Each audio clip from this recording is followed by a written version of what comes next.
Hi everyone, welcome back to my channel. My name is Andrea and this is my second video on my Wheel of Time project. I will link the other two videos down below. That said, I would like to mention that this will contain a lot of spoilers, especially for the first book, and two, I don't feel like I necessarily want to call these reviews anymore, mainly because I'm not really introducing each book as if you are a brand new audience to this. I'm expecting that if you're watching the review for the second book in a series, you're either reading along or you're caught up or you just want to see somebody else's takes on the same books rather than trying to figure out if you want to read this series. If you do want to figure that out, I would recommend either watching different channels that offer kind of objective reviews or to watch just the first video, which I tried to keep spoiler free. At this point, it's just very difficult to keep the spoilers away. So I will just call this a check-in, and you can make that choice if you want to stay, but there are spoilers ahead. So, Great Hunt. This book is so much more accessible than the first one. I had no difficulties trying to get through now that I kind of got used to the vocabulary and the different species and different people, and it was just so easy to get into this one. It's action-packed and it's a lot of fun. I greatly enjoyed this book way more than the first one. So the main plot in this book is surrounding the Horn of Valier. So Rand has now been training with the Aes Sedai, mainly with Lan, the warder, and he offers him a lot of wisdom. And in this point, you find out that, well, Rand finds out that he is the Dragon Reborn. I found that announcement to be a little bit anticlimactic. I remember telling Joe when we were checking in on the first week's reading that I was so disappointed with not only how he found out, but how he reacted or the people around him reacted. There was almost like no reaction whatsoever. I'm wondering if everyone's just in shock for this entire book. It was expected, so maybe that's why, but we kind of know this early on now. In the early section, we also get to meet a lot more Aes Sedai. This for me was, in a weird way, kind of illuminating because I had looked to Moraine in the first book as a source of all wisdom in the sense of like a Gandalf figure who not only has like healing powers and magic, but she's kind of the one everyone looks up to.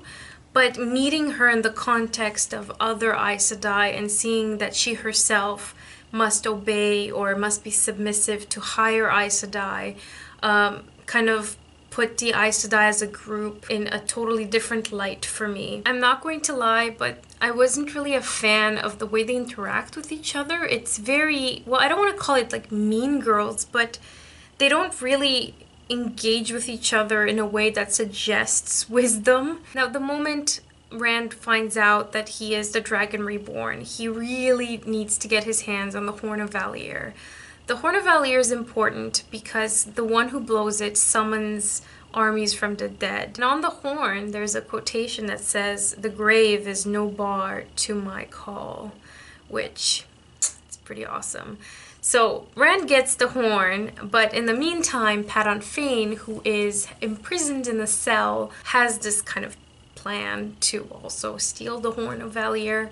The thing about Padan Fain is that while he's in prison, he kind of reminds me a lot of the Joker in The Dark Knight. You get this very creepy feeling from him, and you're aware that he not only wants to be there, but he knows exactly what he's doing. He has a plan, and everything about him just kind of gives you the creeps. And if the text alone doesn't convince you, the companion surely does. The moment Padan Fain breaks out of prison and steals the horn, the new quest becomes to get the horn back. So if the first book was kind of the team is split up, let's get the team back together, this one is more of the hero's journey or quest for a specific artifact. There are a few things that happen in the middle of the book that caught my attention. The first one is this sort of time hole or warp or pattern thread that Loial and Rand fall into, where they meet this beautiful woman named Celine.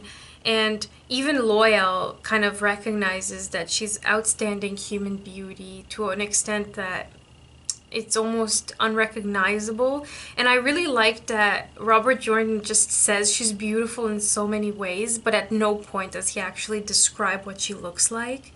So he kind of allows your imagination for whatever you think beauty looks like to take over. And at this point, I actually laughed, mainly because Rand becomes very preoccupied with which girl he's going to marry and if he should marry.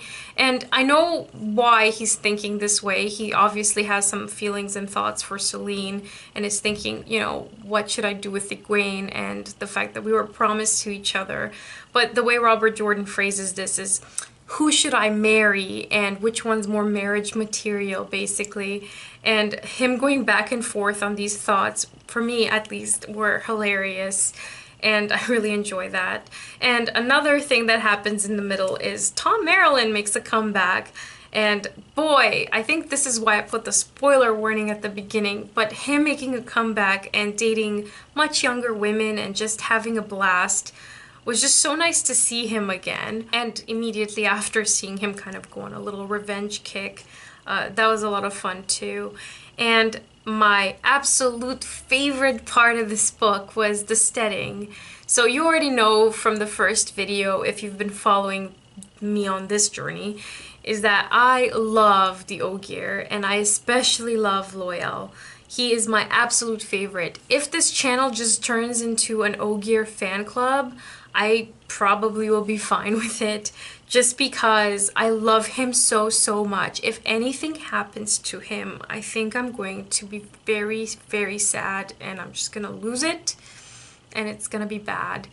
But we get to visit a different Ogier steading, and we find out more about the Ogier. We find out that they have specific cultural differences to humans, like if a woman decides that she wants to marry you, the decision's been made for you, and you just have to go through with it, and you can't leave if she doesn't want you to leave.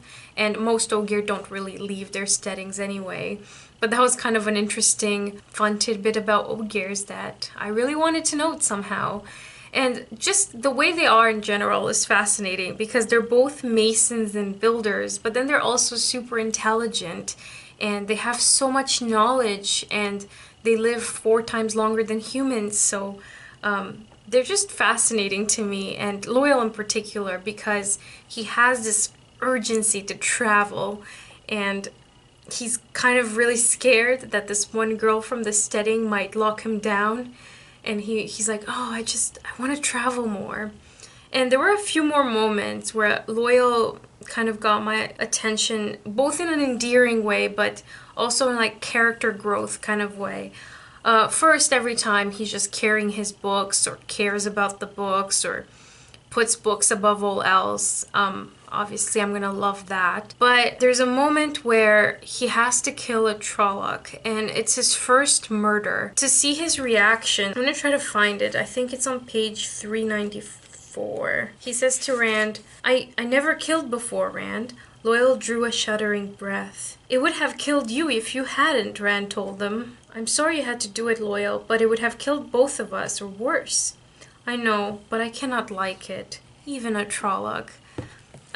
Just like everything about him is just so kind. Like even when he kills for self-defense reasons, you just feel the pain that he goes through having the knowledge of what he has done. And there are many moments and interactions between Loyal and Rand where Rand as a main character has really grown for me, particularly when it comes to being afraid. There are moments where Loyal says, you know, I was really scared, and then Rand says, I was scared too, we were both scared, it's fine. And all of these moments kind of make you root for them a lot more. Now, the last bit that I'll mention, and this was an extraordinary finale to this book. So the women who, as I mentioned at the beginning, I wasn't that big a fan of. At the end of this book, they redeem themselves, especially Egwene and Nynaeve. As they leave the White Tower with Liandrin, they are betrayed and she hands them over to the Seanchan, who kind of keep Egwene and Nynaeve and Min as slaves, and they torture them, specifically Egwene. And as Egwene is being tortured in this high tower, she's not only physically abused, but she's also kind of taunted in a way that's like, ooh, I'm gonna call you Tilly like my cat. And at this point, the character that grew the most for me was Nynaeve. She not only comes up with the escape plan, which is brilliant, but she also kind of speaks to Egwene, who is now kind of angered and is on a revenge kick, and has a great opportunity for a perfect violent revenge moment where Nynaeve just kind of interjects and tells her, you know, you're better than this, you're wiser, you could do better. And I think at this point I was like, that's why you're called the Wisdom, because you're so smart. And she just grew for me. Like, Nynaeve went from being a background character to being this incredible tower of strength. I'm now rooting for her, and she's kind of become one of my favorite characters. And of course, the final ending of this book is the return of Moraine, who's been gone for most of this book, and kind of dropping a bomb on poor Rand, telling him what's happened behind him and the turmoil he's stirred. So overall, I really enjoyed this book. Like I said, I've loved it much more than the first one. And the characters are just really expanding for me. Loyal remains my favorite. Please don't tell me if anything happens to him, because I'm really scared now, because I love him too much. Since I'm talking about Loyal, I found this drawing of him. I think he looks very adorable in this one. I don't know if you could see it well, but anyway. So that was my book 2 check-in.